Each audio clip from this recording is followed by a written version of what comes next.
Our next wrestler is sophomore Kirby Herrera, who wrestled 130 pounds this year. Kirby came in with very high expectations this season. She was a returning state alternate. She had a breakout year last year as a freshman. And she worked her butt off in the offseason, was lifting, open mats. Everything was poised to have a great season. But that first weekend, we were at the Brush Lady Arts tournament, and you could tell in her second match something was not right. And she was in a lot of pain. She was trying to fight through it and not really show it, but you could tell something was not quite right with Kirby. Turns out Kirby had a major shoulder injury. She had a tear in her shoulder. Um, and this would be an injury that would affect her for the entire season. Kirby did not get much mat time this season.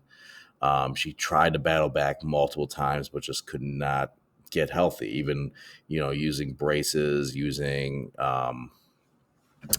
sitting out for weeks. Unfortunately, with shoulders, we saw this with Alyssa, and we've seen this with other wrestlers in the past.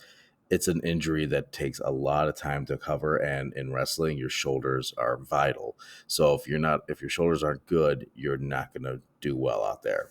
When Kirby did go out there, though, she did fine. I mean, she wrestled as tough as she could. She did pick up 5 wins this year, including 5 pins, 6 takedowns, 3 total near falls, 3 reversals, and 3 escapes. She did finish 6th place at the Lady Raiders Invitational.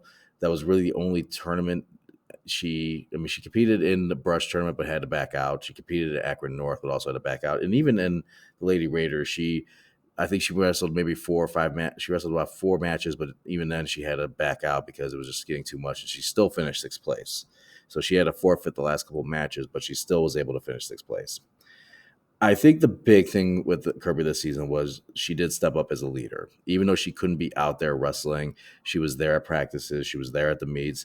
She was basically Coach Ferry's assistant coach this year, and kind of like the mouthpiece and ordering the girls around throughout the season. And you talk to Coach Ferry, it was a great resource to have with Kirby because you have more eyes in the room. And Kirby, she'll speak her mind and she'll tell you exactly what she's thinking and she'll tell you how she's feeling. And she will not, she will not sugarcoat things. And that's sometimes very good and needed. But she's also very caring and she loves her teammates and she wants them to succeed. So Kirby really stepped up as she kind of filled in that role that Hayden Garrow filled in last year, where Hayden couldn't wrestle and he was basically more of a coach.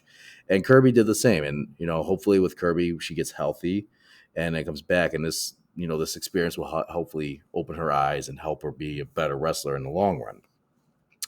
On her career, Kirby is a second-year varsity letterman. She has 19 wins, 14 by pin, 1 decision, and 18 takedowns. She has 8 total near falls and 7 reversals with 12 escapes. She's a one-time regional placer, taking 5th place in 2022.